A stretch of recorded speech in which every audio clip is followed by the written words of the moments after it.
Eat, sleep, breathe, permanent makeup. I am all in or all out, and that's just what it is for me. I want to quit my job. I want to do this eyebrow thing. What was your first initial thoughts?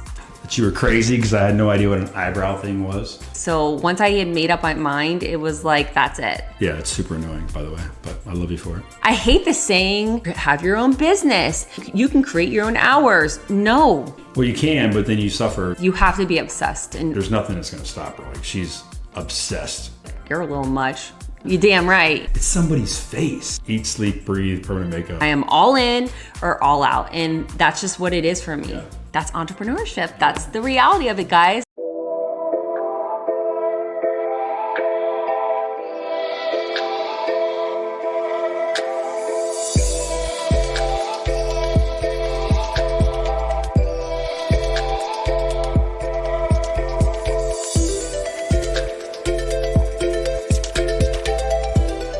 Welcome to Beauty Boss Banter. I am back today, but today is a little different than the last. I am here with my husband, Dustin, and he is joining us today, and we are going to talk about what it's like being married to an entrepreneur and just the challenges and all that jazz that goes with it. So welcome, Dustin. Thank you, Natalie Sue, for having me. Yeah, absolutely. So let's just dive in, right? You know, taking it back 9 years ago when I was in IT with you in the same company, and I really just wanted to do something different. I had a passion for beauty and all that.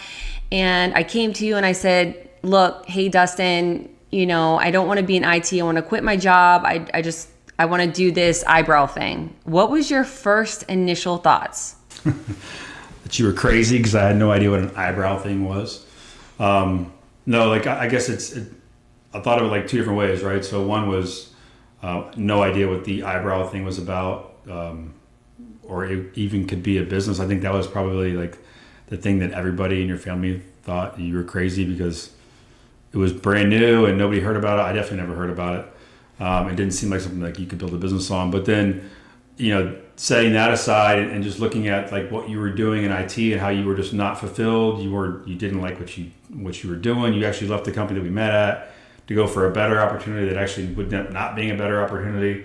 It was very short lived, but I just knew that you didn't have passion in it. But to your point, like you said, you had passion in beauty and stuff like that. And then, I know that you're that person that I've seen in more than one occasion, like when you commit to doing something and you have like that spark and that drive in your eye to do it, it's like, okay, it's going to happen come hell or high water. Like, so I lean more on that as it being a good decision versus like eyebrows, because that didn't make sense to me. So I was supportive of it from that aspect, and having your dad being an entrepreneur. So you kind of knew what it took from a commitment standpoint. And then obviously you saw firsthand growing up what it could, do for your family. So I was confident in that regard. Yeah. And like for me, when I have my mindset on anything that I want to do in life, it's like a set decision. There is no, talking me out of it, trying to get me out of what my thoughts are. It's like, this is it and this is what it's going to be. So once I had made up my mind, it was like, that's it. Yeah, it's super annoying, by the way, but I love you for it. Well, I feel like that if anyone knows me, they know if I say I'm going to do something, like it's going to happen. And there's no like, oh, maybe she will forget about it or maybe she will not do it. No, it's like going to happen. Yes. Yeah. What was your first like initial thoughts and like emotions when I had first came to you like about the challenges that we might face, as a married couple? Like a married couple, like with you, like having your own business? Yes. Yeah. So I think, the fear of like income, right? Because at the time we got married, I wasn't making any money really either, right? So, but like when we did the old T-chart in the old tiny house, right, to kind of see like looking at the income aside, you could see a couple clients a week and replace your income that you were doing. So the math was kind of like, reassuring that from an income standpoint, although we might take a step back, we should be more than okay long term because just a couple eyebrows a week, would replace your income. And then we had the benefits, through my company. So like, I think that was okay. But there's definitely times where like we couldn't have survived off just one income then. And if your business would have flopped, that would have been a big strain for us. So that was always kind of in the back of my mind, that you got to make it work, because I wasn't making enough money to support both of us. Yeah, I mean, it was definitely scary. It was like one of the scariest things that like I had to do, as far as like just fear of not having the income and not having the money. And yeah, that's scary just in itself. And, but I knew that in my mind, I was going to do whatever it took to make this work. And then if I did fail, I knew that I did everything I can possibly do. And I think having that mindset and going into a situation like that is, I'm going to do whatever it takes, whether that be stay up all hours of the night to make this work. That's right. But that's what I'm going to do to make this work.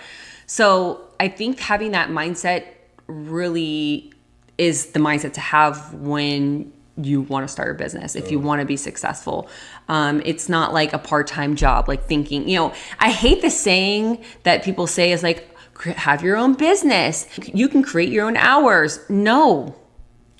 Well, you can, but then you suffer. Like, I mean, I know firsthand, like when I had businesses before, I definitely took that. I was very much younger than I am now, but, I had the mortgage businesses going on. Like, I make great money, but if I, to me, great money was working a couple hours a day and spending the rest of the time at the wing house like that. And where I look at you same scenario, you can make great money doing a couple hours a day, but rather than like, kicking your feet up, you were working 10 hours a day to like go make sure that your books are always filled. So yeah, you could like make your own schedule and kick back and enjoy that part of entrepreneurship. But, you had bigger dreams, and I appreciate you for that, because it's allowed you to now hire the people that you have. You got a big team, you got doctors working for you, your medical spa. So you definitely put the work in, and that's something that I saw early on. I'm like there's nothing that's going to stop her. Like, she's obsessed with this business, like obsessed. It's ridiculous. Yes.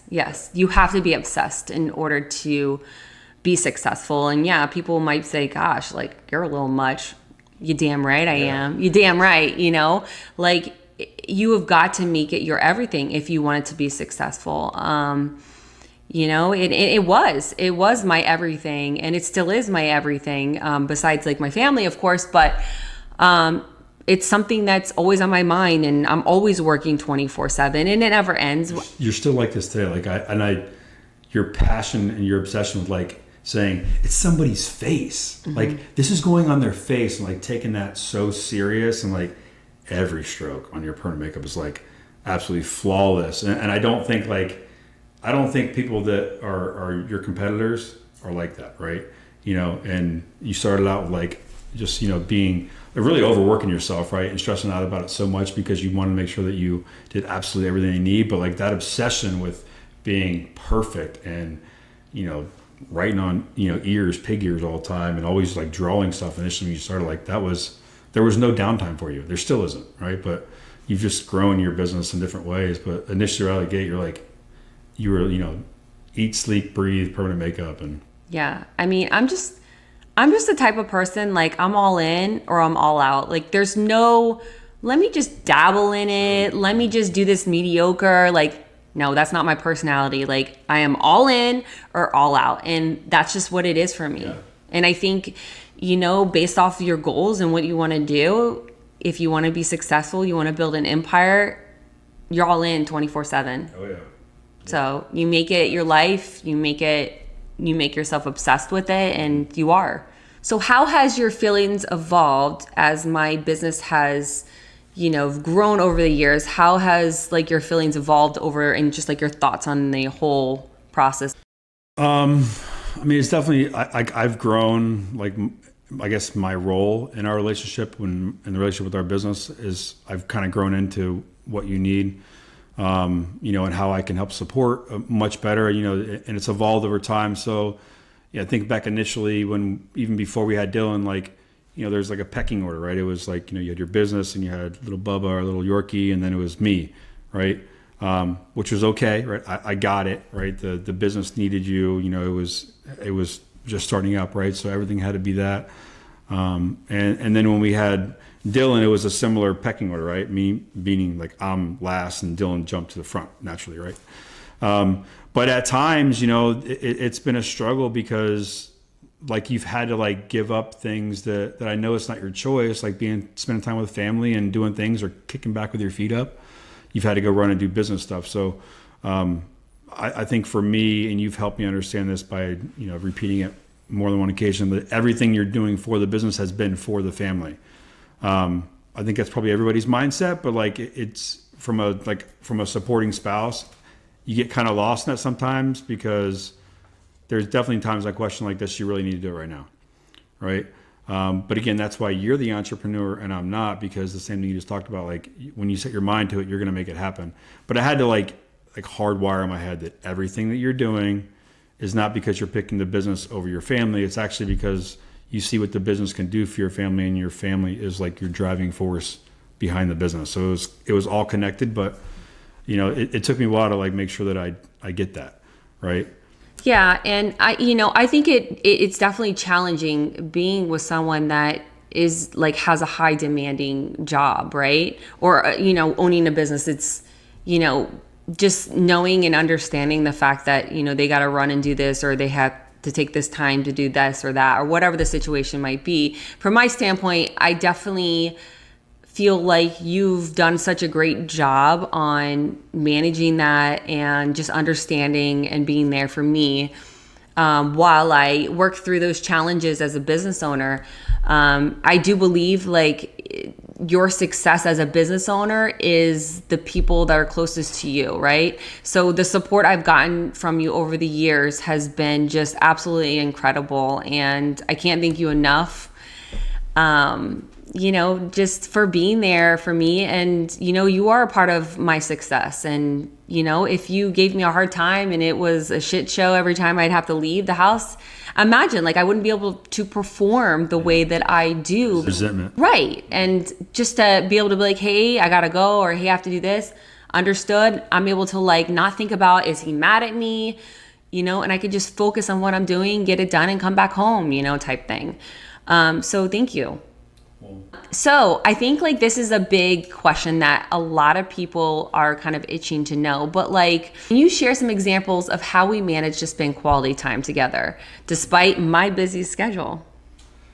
Well, hopefully people will leave like comments on suggestions, because this is something that we definitely have a lot of work to do on still. Yes, you have a demanding schedule. Mine is crazy at times too, or, traveling and working longer days at the office, right? Sometimes some off hours. So it's been a struggle for real.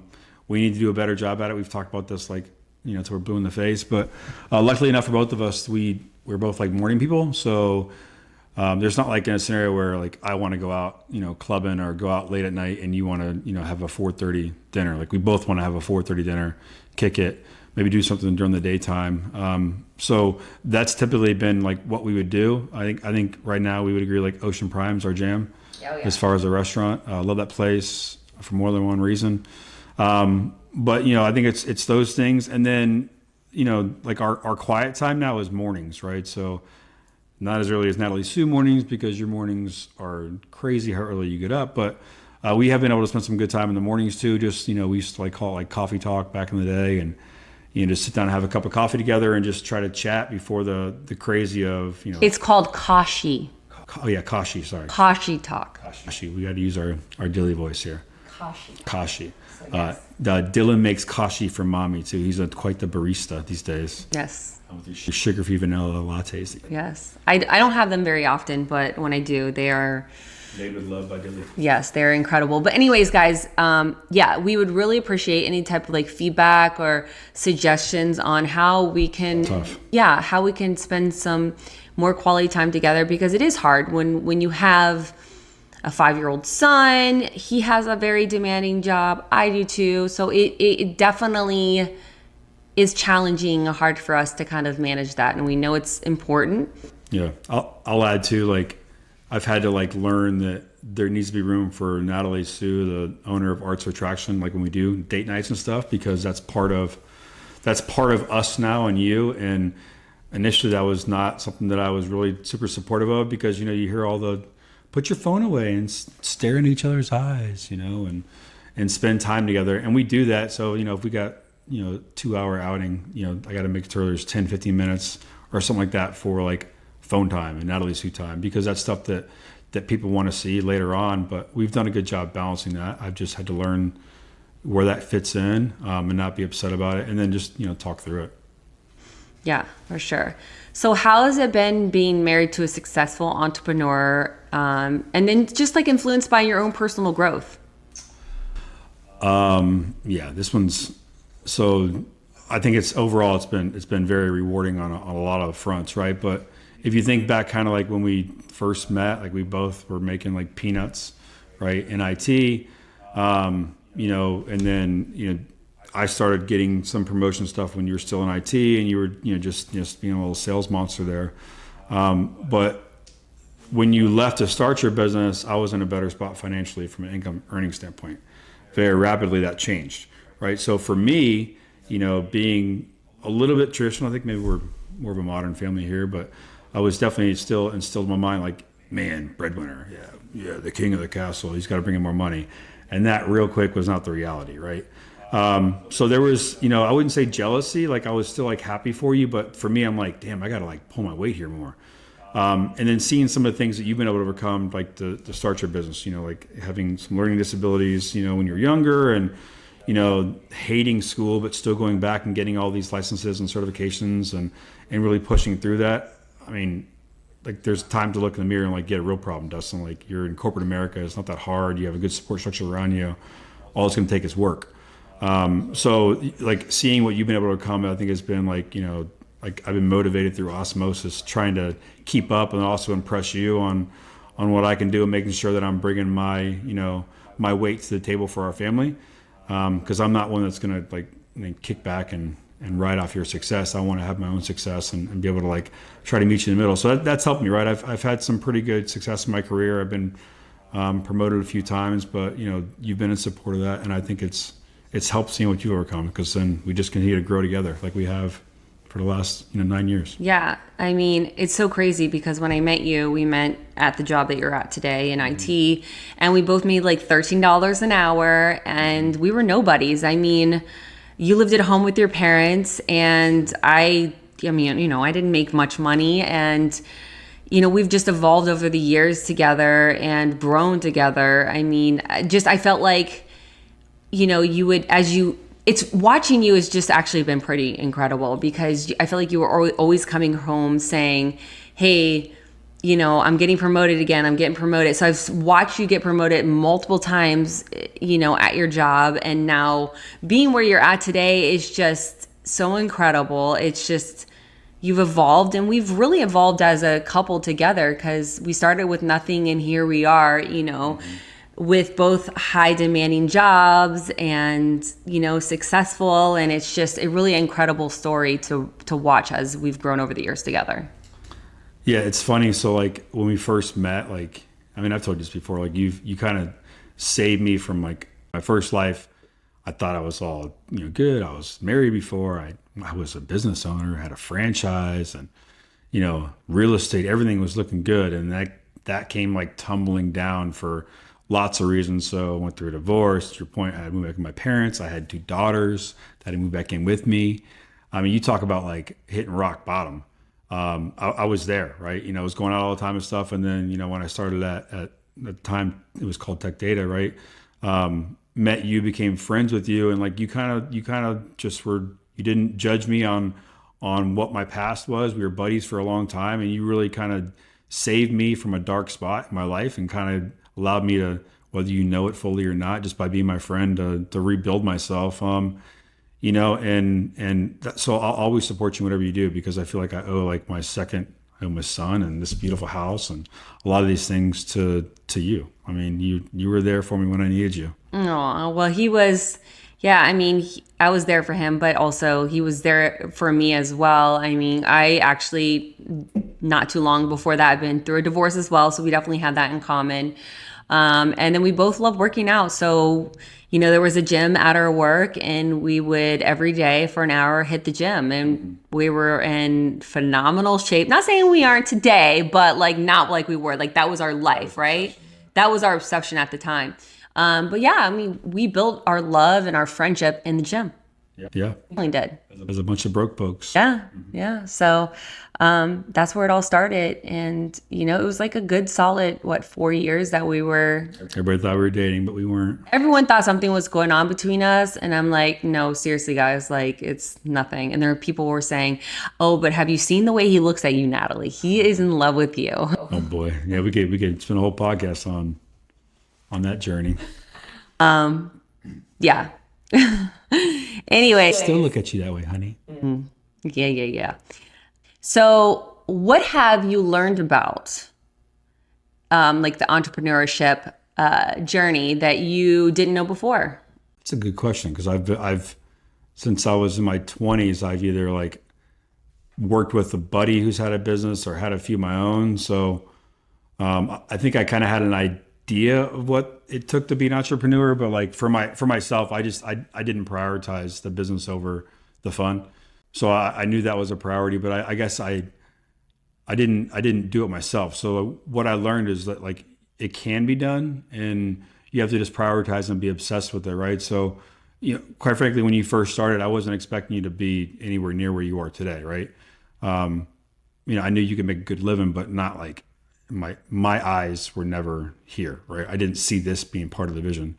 So I just kind of learned that, what they say on TV and in books, about like hard work pays off. And if you put your mind to it, you can do it. Like you hear that, you see that, you believe it, but it's always, not within arm's reach. So for me now it is, right? So I've seen what you've been able to do. So I think that's what I've learned is like, hey, that's not just like lip service, right? You actually can get out there and do something great with a business. Yeah, absolutely. How do you think my entrepreneurship journey has impacted our family dynamics and overall lifestyle? It's been a roller coaster for sure. So I kind of break it up in phases. So prior to you having cancer, right? I think you talked about this on one of the other podcasts. Like we were kind of drifting apart, right? As a couple. Dylan was in the picture too, and we both were very much focused on like trying to do best for our family. I was working on, trying to get my career, and you're working on your business. And then, we would come home. It wasn't like we were shutting things off. We were still like pursuing that path, and just, we were starting to drift, right? Not because we were out there like cheating on each other or doing anything bad like that. You just start to drift. And then when you got diagnosed with cancer, that really put things in perspective. And like, you want to talk about like getting your world rocked. That was a rocking. And so what we had to do is kind of reprioritize what's important, right? And the business obviously is still a priority, but it was not a priority over like potentially losing your life, right? Or something serious like that. So I think we were blessed in that regard. I wish we could have read it in a book or learned a different way to prioritize like our core family over everything. But we didn't, right? And that's the reality. And we're closer together now for it. I think we have a much bigger appreciation for each other in all aspects of life. And it's been a big blessing for us, but it's been tough for sure, the journey. But it's also, if you put that aside, we used to live in a tiny house, like legit a tiny house, like 800 and some odd square feet. And like my daughters used to visit, and what were we thinking? Trying to make that work. It was crazy. Air mattresses around and stuff. Like looking back, it was just bananas to think about it. But, we have a beautiful home now. Still have the tiny house. We're able to go on some really great vacations. And, so like when we do play, when we're not working, we're able to do things that we probably wouldn't be able to do otherwise, right? And I think your business has been a big support for that. So that's some of like the good things about it. And, we would like go write checks for things that, you pay cash for versus, other people have to like finance them. Like that's pretty cool to be able to do that kind of stuff. So there's been some like the big advantages of that with having your business. Yeah, absolutely. What advice would you give to other spouses, which I'm sure a lot of people love to know this question about being with the entrepreneur and just kind of help them navigate through those similar experiences? Yeah. So this one, like, I think as like a dude or a guy, you're like hardwired to like try to go solve things immediately. When your significant other comes to you and like they start talking about something, you're like, I'll solve this for you immediately. And I had to learn, which I think all men can probably learn. That's not what women look for in every scenario. So I've asked you at times, or like asked myself often, is she looking for me to listen or to solve? Because those are definitely two different things. And your business is unbelievable. So like every single day, there's good and bad, like a ton of it. And so for me, like and for others that are supporting an entrepreneur, like just be there to listen and don't roll your eyes, like, because they're going to come home and unfortunately, they're going to be 10 things that happen today. 9 could be amazing. And the shitty one is the one they're going to come home and talk to you about.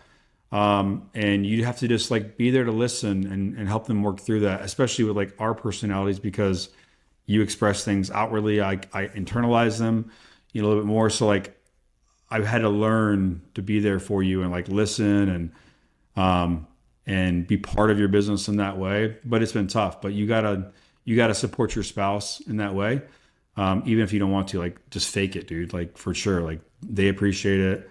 They're gonna repeat themselves more than once, and just smile and look pretty and give them your attention. Yeah, and I think like just with life in general, when people are happy, you don't hear from them, right? But they're unhappy, oh my God, they're going to make a big stink. They're going to post all over social media about their bad experience. So yeah, I mean, you will hear more about the negative than the positive. And it's unfortunate because it shouldn't be that way, right? We should be talking about the positive before we even go to the negatives, or even, you know what I mean? Yeah. So yeah, it's, definitely that. And there's times where I will come home and I'll be so exhausted from the day that I don't even tell you really anything, because I just don't even want to talk about it anymore. I'm just over it, right? Yeah. So yeah, it's just a crazy ride. I remember like when COVID first happened and you were back, open back up, and you would go into the spa and you would talk to people. I was working from home, and like I remember like you would come home and I would be like a little like, ooh, a person face to face, talk to me, let's talk. And you're like, I'm just burnt, don't want to talk, because you've been talking to people all day and I've been talking in a box all day on the computer. And yeah, so that was a fun time, because that was definitely, I needed people. I missed people, and you're like, had enough people today. We were on different wavelengths at that time. Yeah.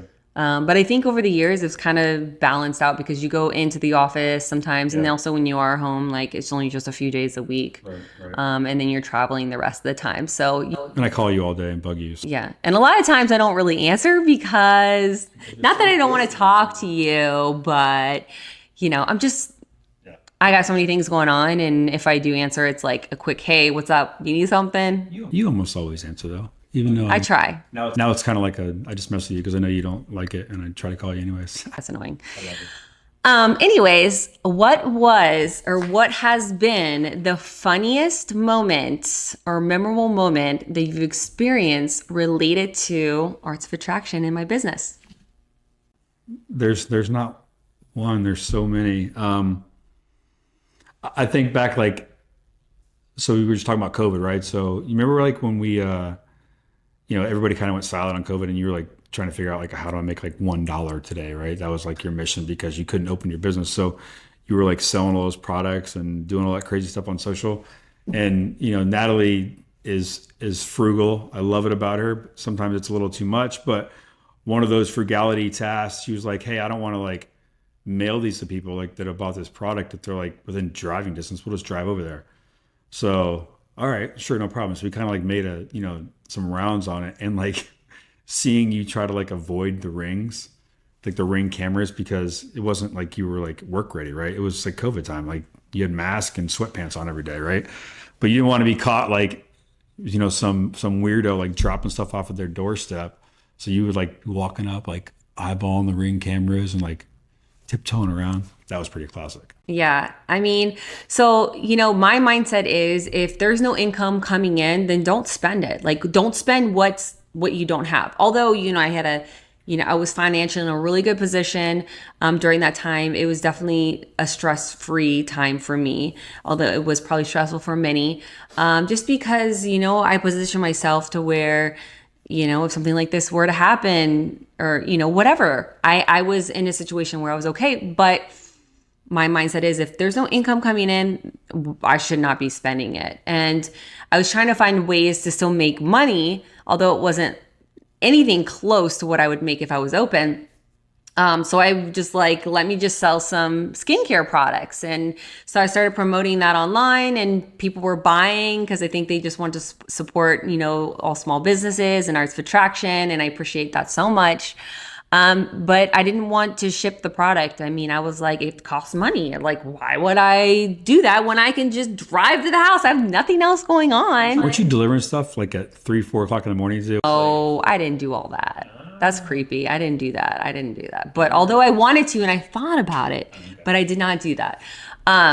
But yeah, I would put it in their mailbox, or if I put it on their front doorstep, I would make sure I saw the ring and I was kind of moving around that ring so I wouldn't get caught on camera. I just wanted to be the mail person and just deliver their mail for the day at my cost. So yeah, I definitely just, you try to. Some of the stories you hear are always good too, from clients and clients crying. Those are like moments that I'm falling out of a chair. Oh gosh, yes. That poor lady. Yeah. That was classic. I have a girl, obviously I would never share this, but there's a girl that literally just sat on, this was back when I first started, very basic beds. It wasn't anything like that. If you sat on it wrong, it was going. Yeah. So she sat on the corner, wasn't even paying attention. And then her legs went in the air, totally flipped the chair. I mean, it was caught on camera. Yeah, it was on camera. She was okay. Yeah, everything's fine. She was fine. She laughed about it. And you were 9 months pregnant. No. I just had Dylan, it was 2 weeks out. So it was a little sore down there, stitched up, all that stuff. So yeah, I had to pick up the bed and put it back in. Well, you went back to work one day after being out of the hospital. Oh, it wasn't that soon, but yeah, pretty crazy. I was ready to go back. I was ready.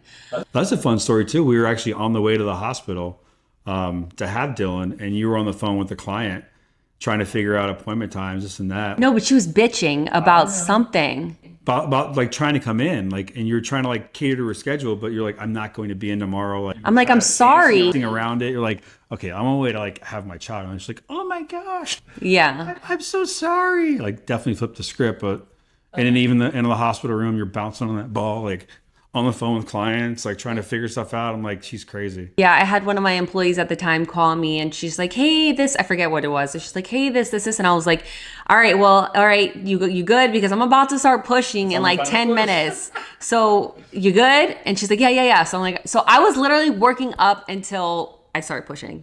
So that's entrepreneurship. That's the reality of it, guys. So being an entrepreneur is 24/7. It's not make my own schedule type thing. So, but yeah, there's a lot of fun, enjoyable times in, the journey of entrepreneurship, yet a lot of blood, sweat, and tears. Yeah. It's worth it overall, right? But I know it's hard for you to prioritize your business over certain things too. And it's appreciated.